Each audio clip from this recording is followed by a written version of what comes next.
episode of Adventures in Brain Injury. My name is Michelle Melmberg, and I'm here with founder and creator of Adventures in Brain Injury and feedabrain.com, Cavin Ballister. This episode is brought to you by Revive Treatment Centers of America, found online at revivecenters.com.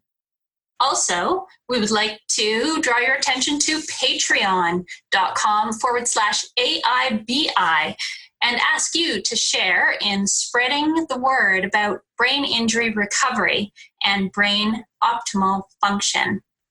I'm here today with Cavin because Cavin is the interviewee.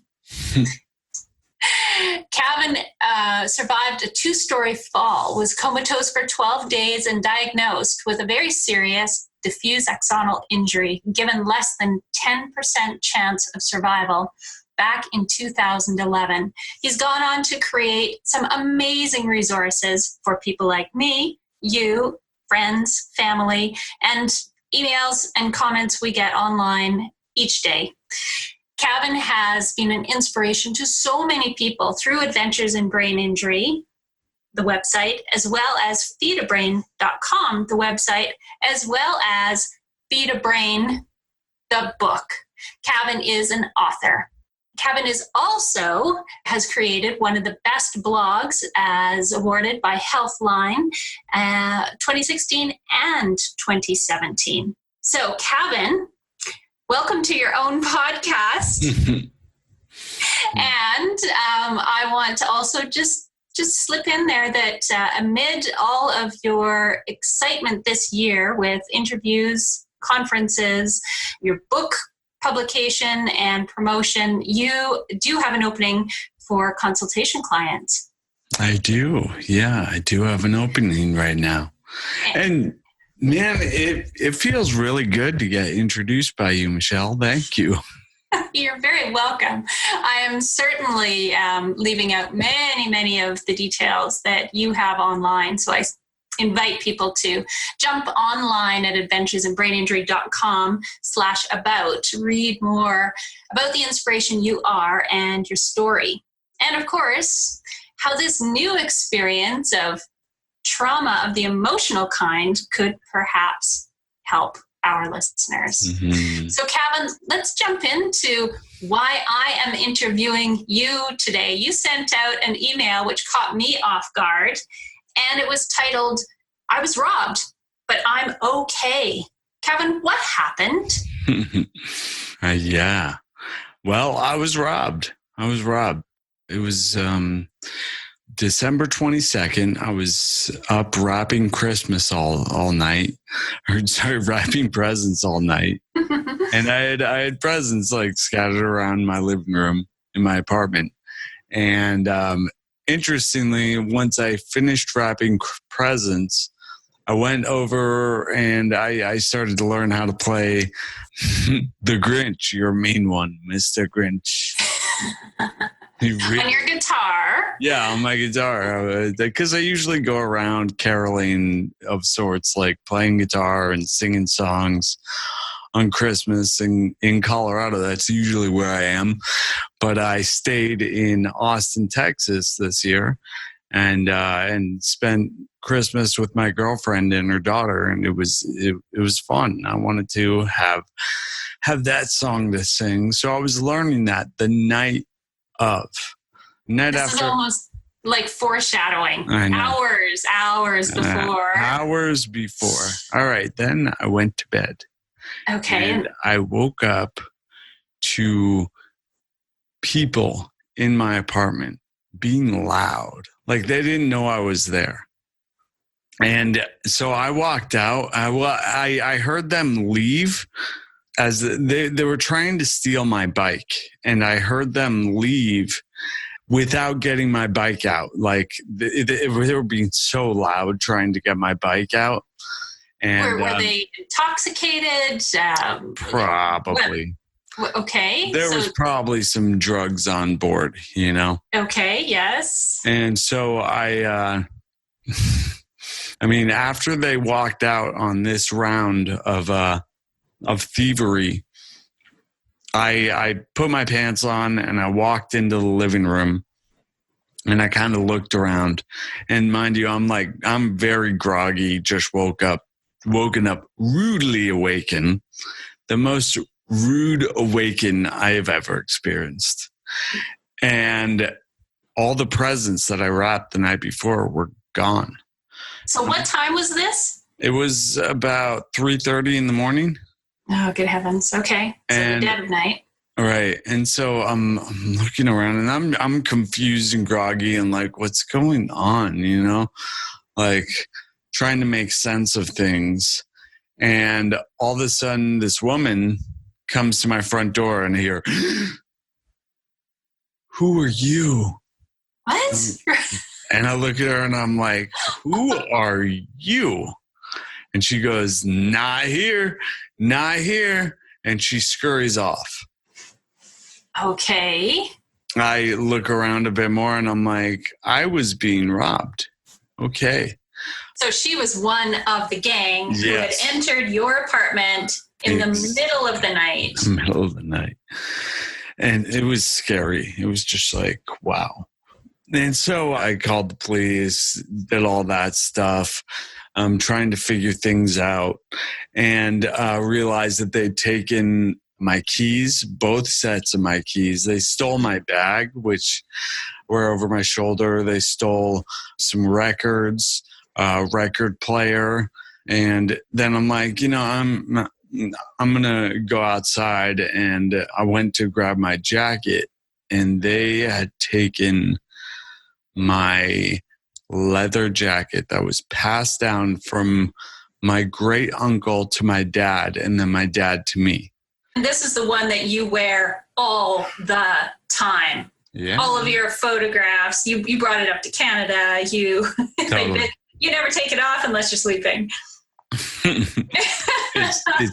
So I used to wear it in New York. I used to go out to bars with it, and I usually like take your coat off when you get to wherever you're going. And I'm like, no, I'm not putting this down anywhere in public. Like this stays on me when I'm out. Like this is very, very, very important. Well, this is the superpowers jacket. Tell us about it. Oh, yes. I was wearing this jacket the night that I sustained my brain injury.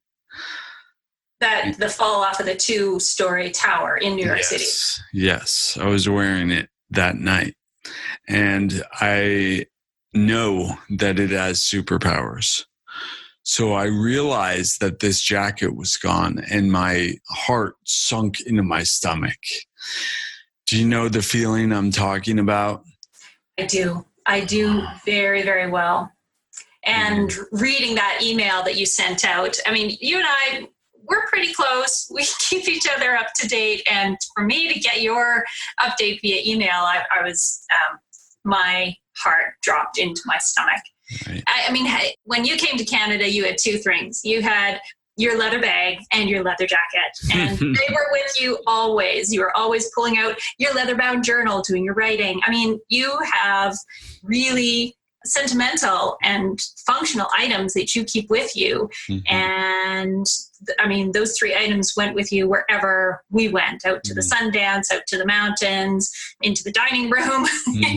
So how did you handle these irreplaceable items being stolen from you? And not only stolen, but I mean, on the eve of Christmas. Well, yeah, literally the Grinch, came in and tried to steal Christmas, right? And it was a situation where my heart just sunk and I'm like, oh my God.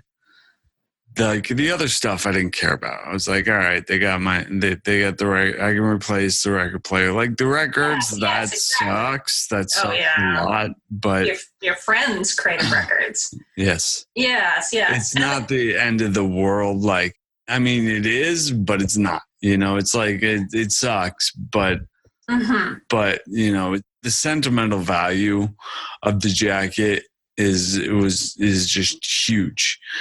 And it was right as I realized that the police showed up, and I was like, "You're gonna have to give me a moment. Hold on, let me." I just realized that my jacket was taken, and my jacket, and I told him the story of it, and he's like, wow.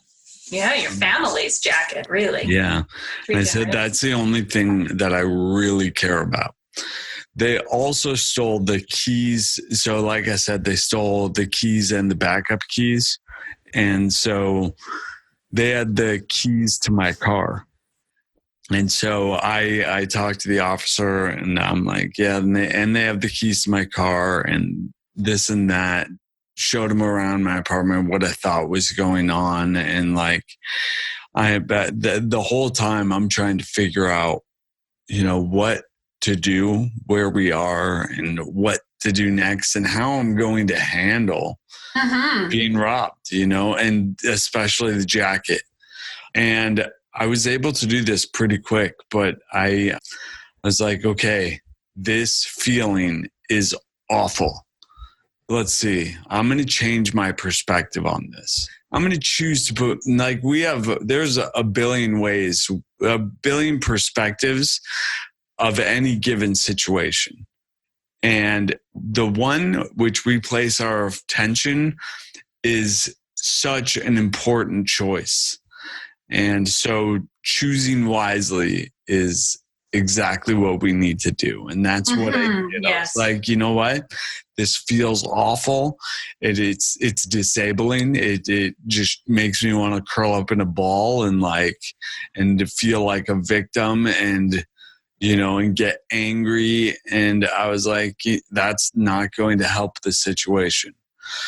So I looked at a different perspective. I searched for a different perspective.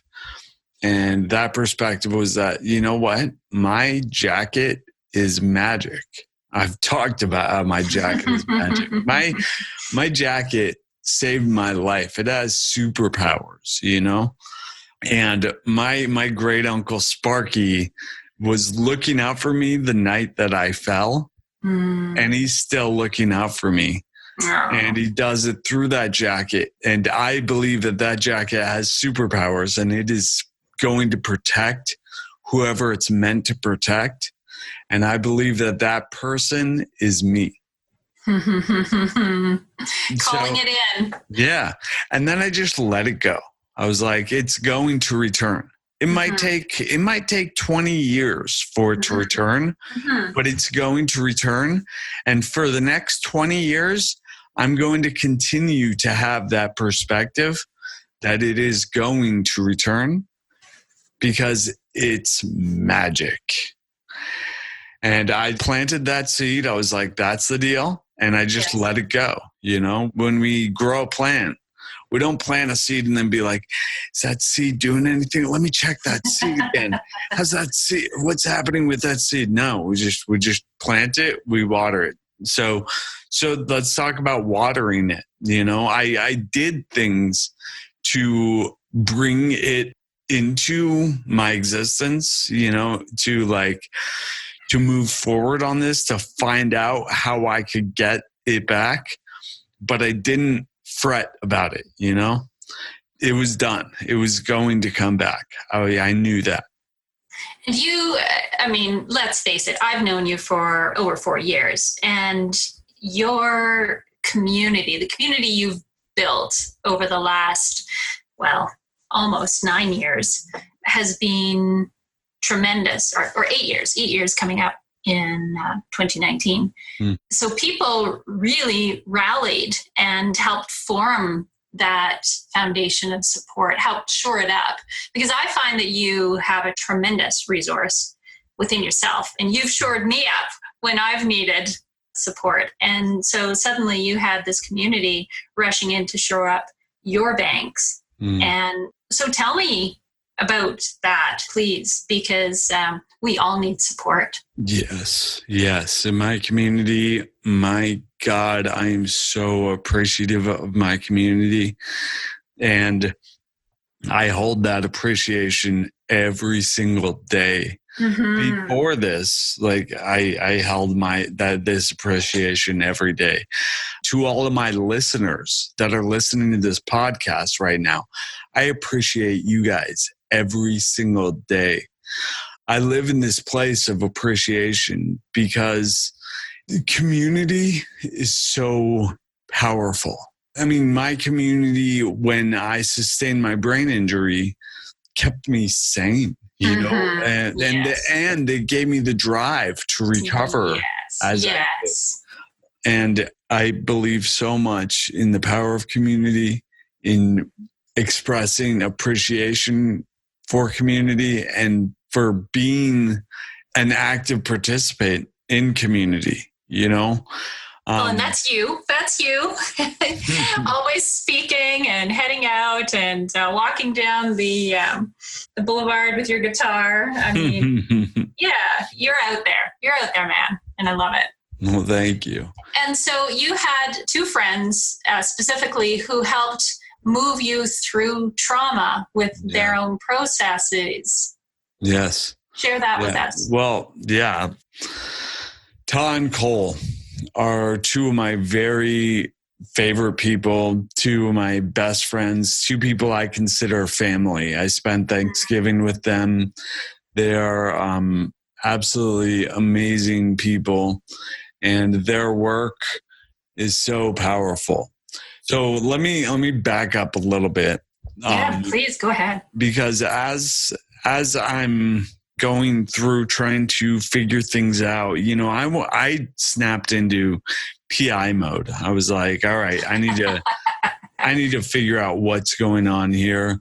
And, you know, I get why vigilantes are born. Like the police, they got a whole lot on their plate, you know? Yes, absolutely. For them to really make my case the top priority isn't realistic at all. It's a top priority for me. Yes. There is nobody harmed. Yes, exactly. Right. So I went around and talked to people, talked to neighbors, and I found a neighbor with a camera. A security camera. A security camera. Okay.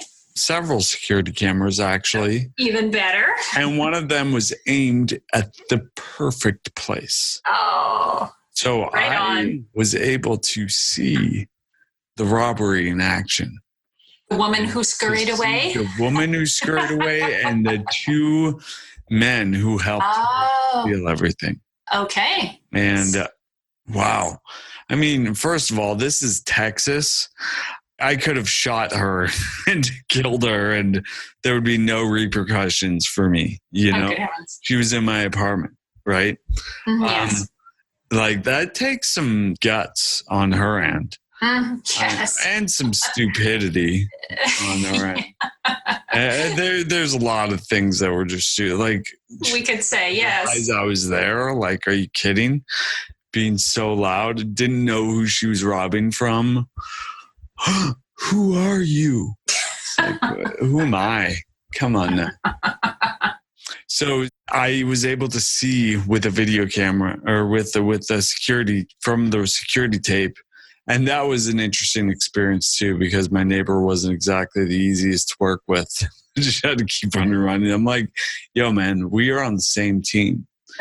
Yes. Like I'm trying to make our community safer. And you are as well. That's why you have cameras. Was the robbery in your apartment was it isolated? Was the only robbery? I don't think so. I think there are more different days though. But yeah, talking to the police, they knew of other ones. Okay, so then how did you go?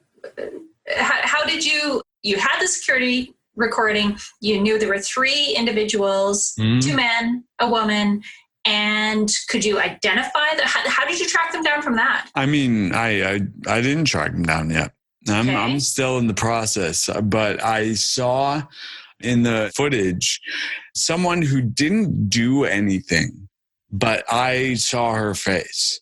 And then I saw her face while I was walking into my apartment at one point, and I had called the police again because the next day, they stole my car. What? Again, they had the keys. They stole the keys. Of course. They had the keys to my car. So they stole my car. And so I called the cops and they came, and just so happened that this person that I recognized was walking by, And so I approached this woman and I just said, hi, we haven't met before. My name's Cavin. And she was like, hi, I know what happened with you. I know you were robbed the other night and I know who did it. And I want to help you. Wow. Like, wow. Okay, Awesome. so the team has now expanded. Okay. So, yeah. And so we talked for a bit. The officer was there and we talked for a bit. And then she left. She gave me her phone number and we ended up, talking a bit. And I was like, look, my leather jacket is all I really care about. That's the most important is my leather jacket.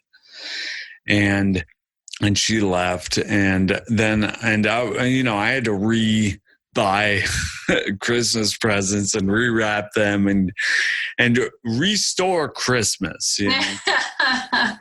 Yes, literally and figuratively. Right. Yes, as if the presents were the big deal. Mm-hmm. I actually want to read something that I wrote from my first email. Okay. I said, you know what? It's just stuff and vehicles, except the jacket. Mm-hmm. And I've had far worse. If they think they've ruined my Christmas, they're wrong. Very wrong. As the end of the Dr. Seuss story goes, after the Grinch steals all the presents and food from the families of Whoville, every Who down in Whoville, the tall and the small, was singing without any presents at all. He hadn't stopped Christmas from coming. It came. Somehow or other, it came just the same.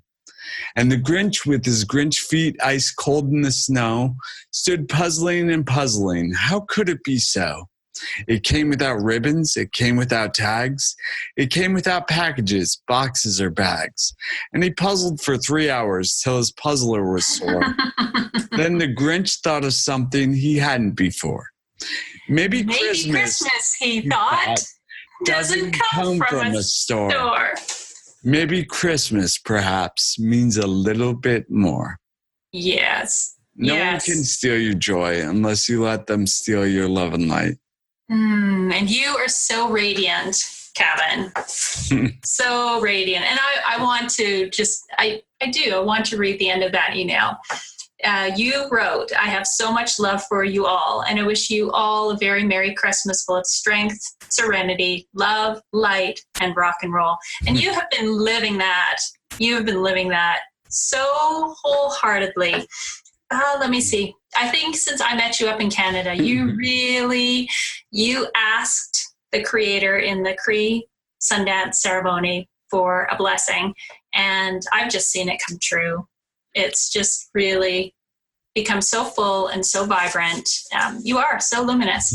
And so Well, let's back up. What was that? What did I ask for? Am I allowed to say what you asked for? Please. Okay. All right.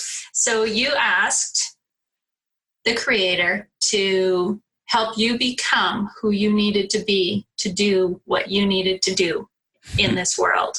And I was so touched that you told me the prayer that you had asked for. And I'm so proud of you because I've watched it unfold and become a real influence in what you do every day, the work we get to do together, the way you help me, and then the emails and notes we get back from so many of our listeners. So you're really embracing it and living and becoming exactly who you need to be to do what you need to do in this world. I'm so proud of you. Thank you. No, it's a blessing. And I mean, I'm so fortunate to have that opportunity. So let's go back to this story though. Yes. And the amazing adventure. Yes. So the adventure. So here it is. We are at the point where I'm going around, I'm shopping, I'm reshopping, I'm wrapping up presents, I'm doing all sorts of things, trying to restore Christmas and whatever, the material side of Christmas. Yes. And I also am just so appreciative of my friends who stepped in to help. Like I had a friend who lent me their car while they were out of town. And so I was able to drive around and accomplish what I was trying to accomplish without a vehicle, right? They made that happen.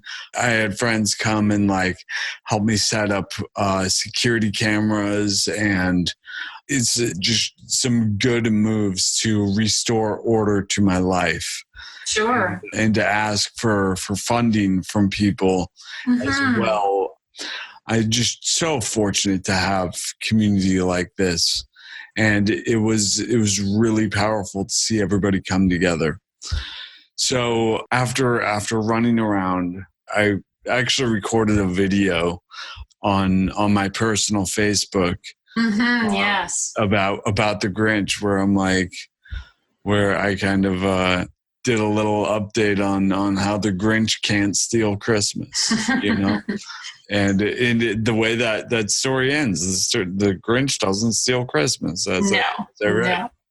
So then I came home and I was I was all up in my head, you know, trying to just solve problems and get everything done and just really trying to make things happen.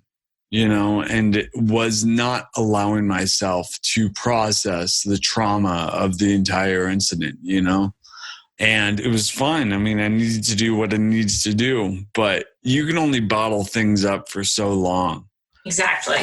And I called my friend Cole, you know, Tom Cole, who I was telling you about. And I was like, I am bottling up and I feel it. Like, and she's like, let's do some TRE, which is trauma release exercises. Okay. And she began guiding me through some TRE, and it was pretty powerful. It was good to have that. How did this shift your outlook? I mean, my outlook was already pretty solid, but it definitely it felt like okay. There is trauma. I was able to experience it and release it. That's okay. Release the trauma instead of bottling it in. And so then I heard a knock on the door, just like, you know, 20 minutes later. Like after doing the TRE, Cole was like, "Are you good?" And I'm like, "Yeah, I'm good." She's like, "Okay, here's what I want you to do. I want you to go hang out with your girlfriend, watch a movie. Don't even talk about any of this stuff with this robbery, with the trauma you've experienced. I want you to just enjoy tonight, which was Christmas Eve, and enjoy tomorrow, Christmas Day." And she said, is that okay? And I'm like, yes, let's do that. Okay. And then 20 minutes later, I get a knock at my door. And I open the door, and the woman who told me that she wanted to help me was holding my leather jacket. No kidding. The gift of serendipity. Oh my God. Oh my God. Yes. I couldn't. I just dropped everything and like gave her the biggest hug and was like, "You have made my Christmas. Thank you, thank you, thank you, thank you." I'm like, "Can I give you something? Can I pay you?" And she's like, No. I just want to do what's right. And I was wrapping presents and whatnot, and she went off and was like, I'll come by a little later, okay? And I'm like, cool. And I had all the cards out anyways, and I wrote her a card, and basically was like, thank you so much. You have made my Christmas. This is amazing. Thank you. Like when I first met you, I could see the light in you, and don't let anyone ever dim that light. Which means don't hang out with people that dim that light. Because, I mean, she knew these people, and she didn't approve of what they were doing, but she knew the people who stole from me, you know? And energy what's you the don't word? want to be hanging around. Yeah, it's some negative influences. Be hanging around. Yeah. Yes. And so I got my jacket back. Perfect. And it was Christmas Eve. I got my jacket back, and it reeked of cigarettes. Oh no!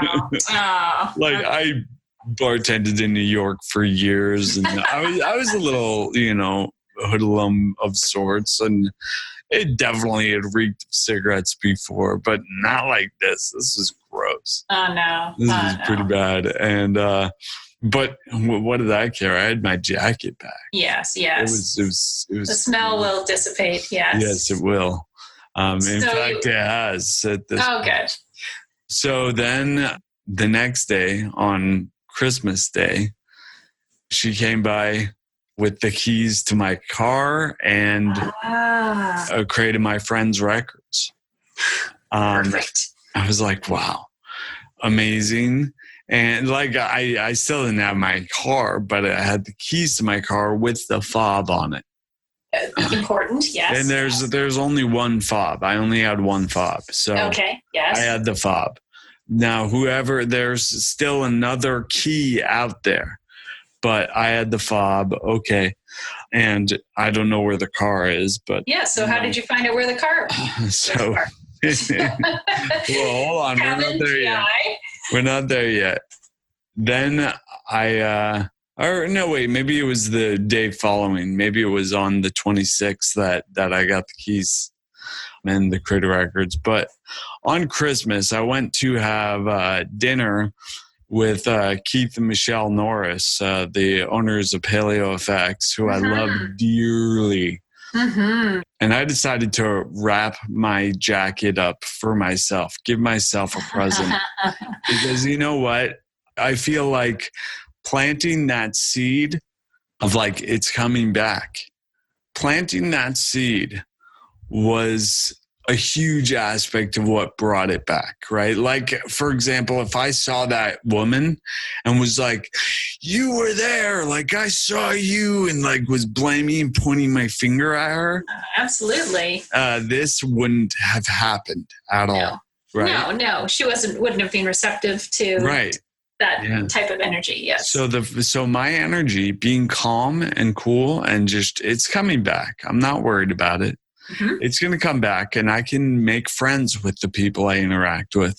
Absolutely. And I can invite them to do the right thing rather than criticize and judge them for what they've done or who they hang out with, right? So I gave myself a present. I wrapped it up to give myself a present. And it was funny. My girlfriend was like, seems stagey to me.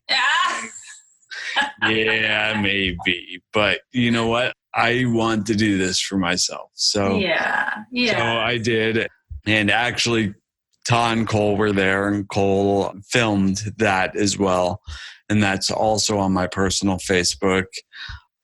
And it was amazing. So I told the whole story in that video. Mm-hmm. And I opened the present, and I was like, now my car, right? Yes. That's the next important thing. And so the next day came, and I get a text message that says, I think we found your car.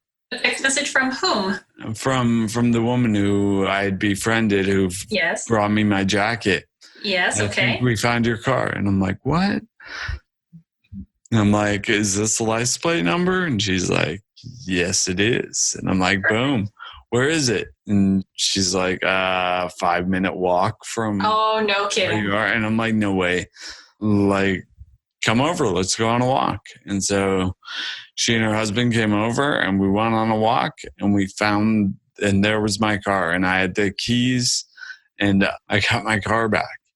Oh, man. And then there's a bit of an issue with multiple keys in one fob. Okay, yes, there is. There is an issue with that. So the issue is that there are other people with the keys to my car. They can break in and get my car and steal my car at any point, right? Yes. So what to do about that? So I went to the dealer, and I was like, what do I do about this? And they're like, all right, we can change it. So it's a 2002 vehicle, Yes. And so it actually uses a mechanical key. Yes. However, there is a chip on the mechanical key that needs to be set to the right setting as well for it to start the car. Okay. So I can change that. I could change the chip on the key, and then they can't start the car, but they could still get into the car. Yes. Which means that I can't carry anything of value in my car because they might be able to steal it, which means I can't travel with my laptop without taking my laptop everywhere I go. Exactly. In addition to other things, right? And I'm like, yeah, that's not acceptable. So then I learned about changing the locks and whatnot. And to change everything would be like $1,500, something like that. I'm like, that's a little ridiculous. Okay. And it would take some time to do it. Yes. We need somebody to like pull the tumblers out of the door, which is a big process, and then change it. Like it's a big ordeal. And so the dealership sent me to a locksmith, and we're talking about all this.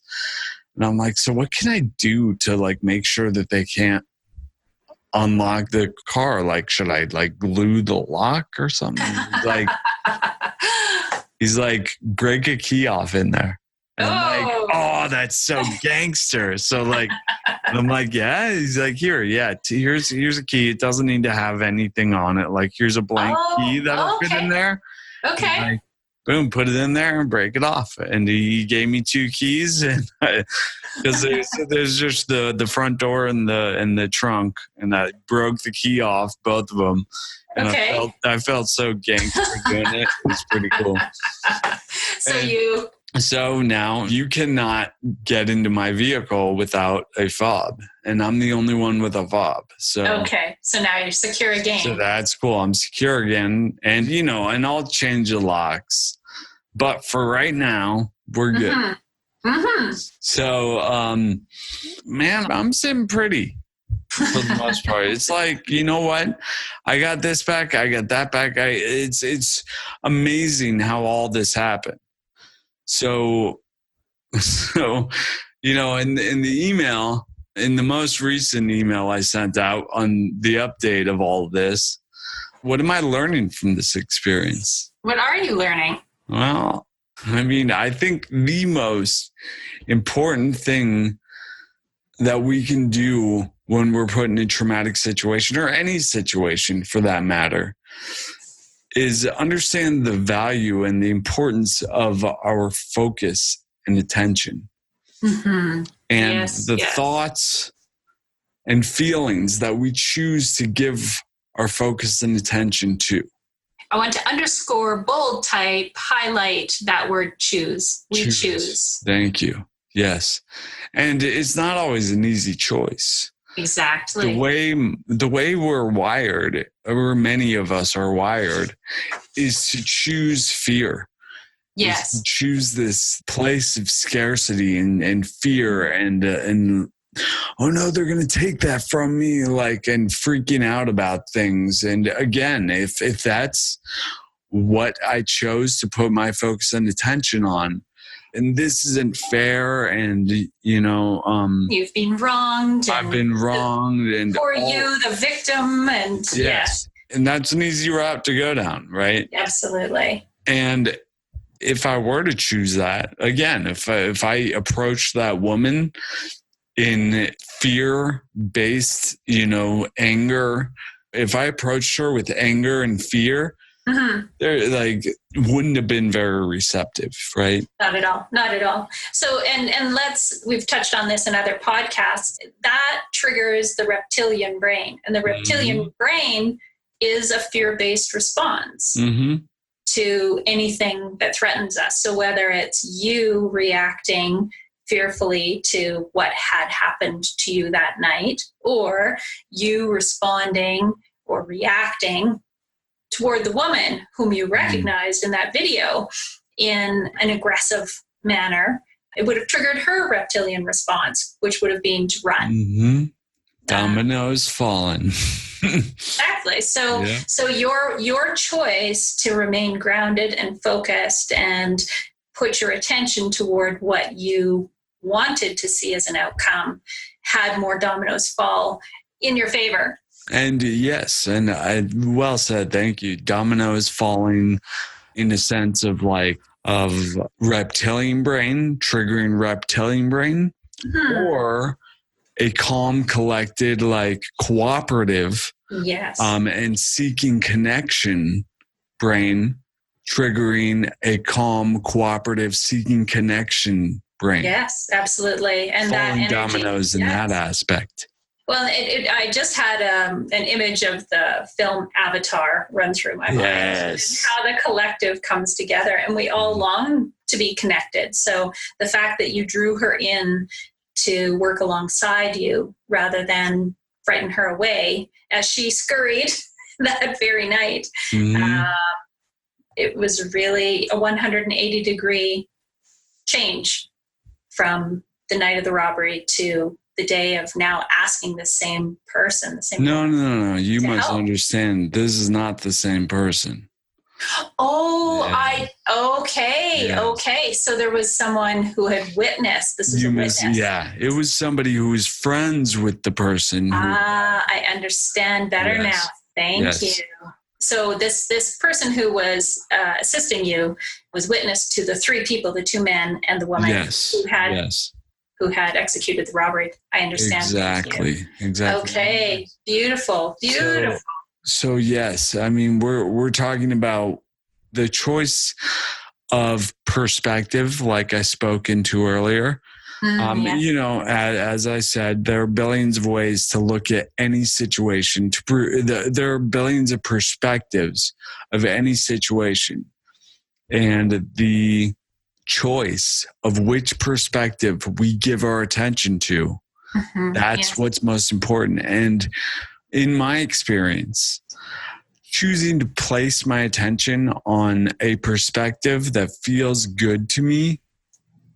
And I mean, when I feel, it sounds hedonistic or whatever, but when I feel good, I accomplish more of what I choose to accomplish, Of course. I think the greatest feeling is being able to effectively express who we are and moving away from the distortion and hate and anger. I think we all are love and light. I think who we are is love and light. You and Bob Marley. That's what's going on here. Yeah. It's all about the love. It is.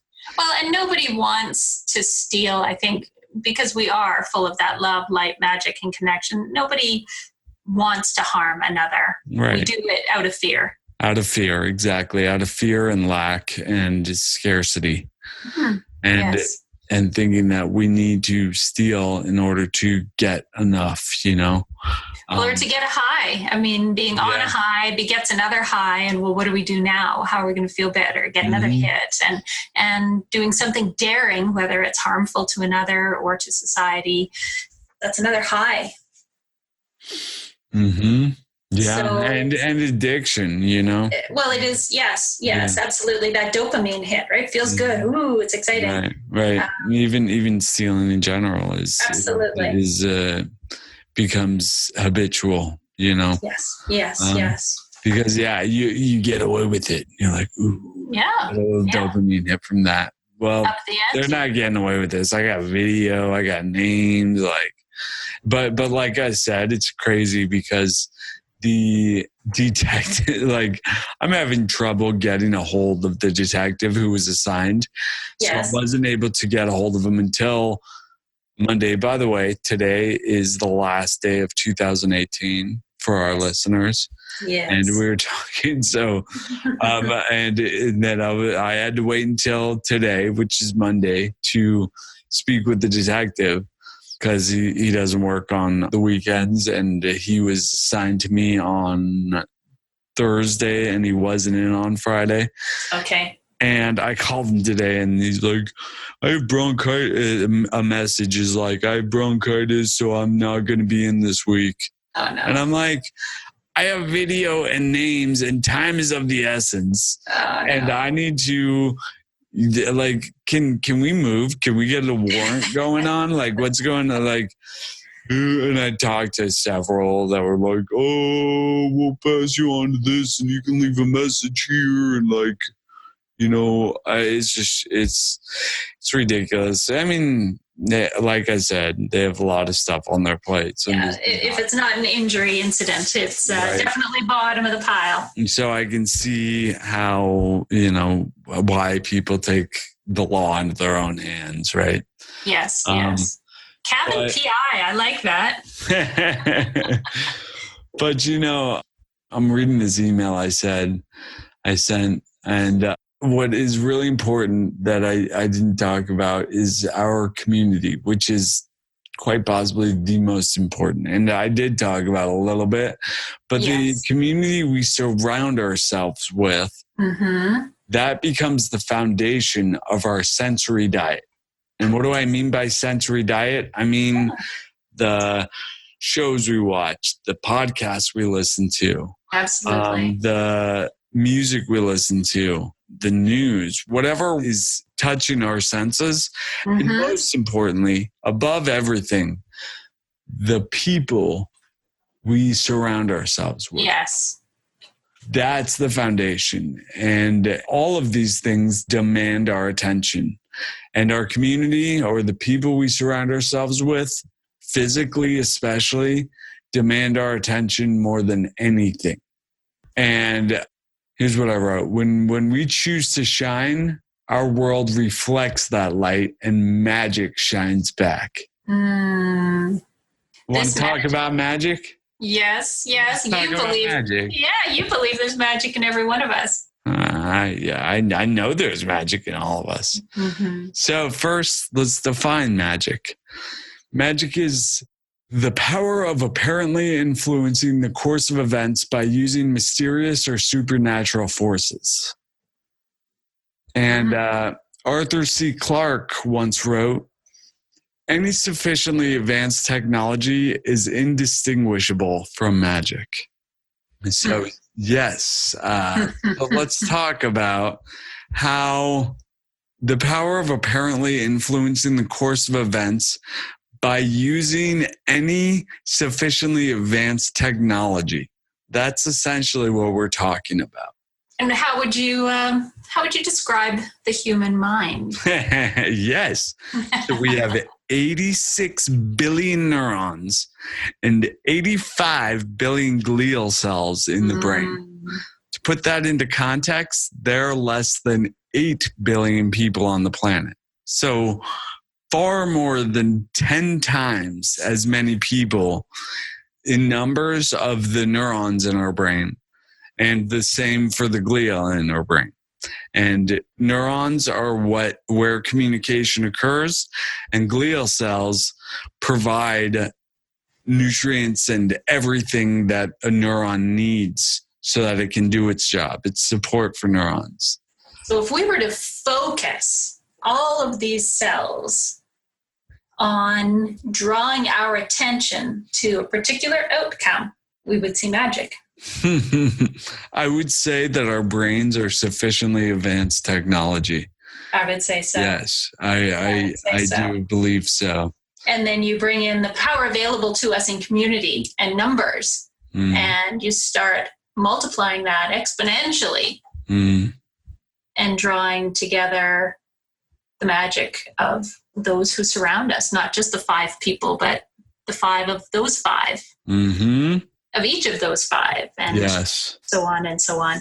I think, so many of the major religions in the world talk about being able to be grounded and connected and be focused and, keeping our eye on the goal and moving.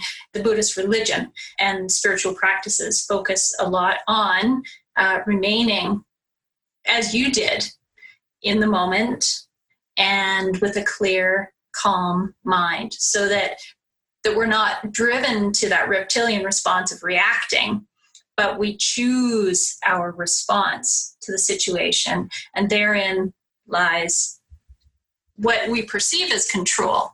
It isn't control. It's simply the unfolding of the universe. But now you are asking for what you need, and it is being provided.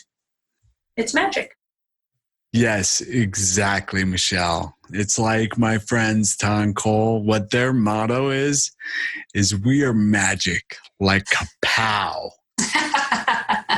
Everything we want is here right now. And that's exactly what I did with this. You know, it was like, it's coming back. It is back. It's just not in my hands yet, but it's here. It already happened. I can let it go. Yes. Plant that seed and just let it go. Pulling in some of the greater mentors of previous generations and current speakers, and some Abraham Hicks, and we're wrapping this all up in one beautiful little present for the new year, Cavin. I'm going to be focused on this. I'm going to be very careful about what I think about tonight. It's a Merry Christmas. It's a happy New Year. Yeah, absolutely. For sure. Yeah. And let's wrap this up. Well, okay, and so let's move from this dramatic and traumatic situation, and I want to bring attention and focus to what we were talking about weeks and months before all of this unfolded for you, because your focus and attention was on launching your book last year, but promoting it this year, How to Feed a Brain, Nutrition for Optimal Brain Function and Repair, redoing websites, getting podcasts posted, and you also have now the beginning of your Feed a Brain supplement line, which is really exciting because you and I spent months and months and months, years trying to figure out what we needed, when, how much, and so people have this easily accessible now. And when I jump on the new feedabrain.com webpage, it's all there. I'm excited to information. Roll this out. Yes. And it's coming soon. If it's not already out yet, it is coming soon. Yeah. But I'm exactly searching for what supplements are the ones that were going to be most beneficial. Was no easy task. No, not at all. Finding the right nutrients was a big deal. So we'll talk about that more in the future. Let's do that. But yes. I'm super excited about it. You're in for a treat. This is really exciting stuff. I'm stoked for it. So you've got now with feedabrain.com, you've got information, you've got the interview series, you've got your choice products, and now your product line coming out, and you've got availability for consultation. So things are really moving along with what you have put your focus and attention to. So that's tremendous. And I'm sure that your sponsor, Revive Treatment Centers of America, is very pleased. And we invite others who would like to support our work here on Adventures in Brain Injury to consider becoming a pre-roll or post-roll sponsor. And you could find out more information online at Adventures in Brain Injury /sponsor. Yeah. And be in touch with Cavin about that. Yeah, if you know me, just reach out and let me know. Put sponsor in the subject line. It'll help. That's helpful, yes. Help me find your email quickly. Yeah. Yes, indeed. This is tremendous, Cavin. Thank you so much for taking the time the last day of 2018 to share your story with us, because we care. We care so much. Absolutely my pleasure. And so much love to you, Michelle. Thank you. This is all part of focus and attention and choosing perspective. And that choice alone is the adventure. Magic like a path. Thank you all for joining us on this episode, this adventure. And Cavin, sleep well, rest well. Those seeds have been sown. I can't wait to see what grows. Me too. Happy New Year. Happy New Year, everyone. Someone take me to a doctor.